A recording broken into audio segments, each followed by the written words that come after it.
Hello and welcome back to the channel HardReset.Info, and today I'll show you how to chat with AliExpress customer service phone number for USA. Unfortunately, AliExpress doesn't have a public customer service phone number, so you cannot simply phone them. Instead, you have to use their in-app chat.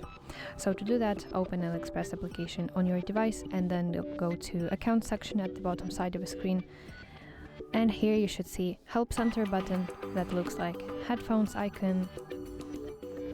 And then at the bottom side of the screen, you should see red button Online Service, which will redirect you to chat with agent.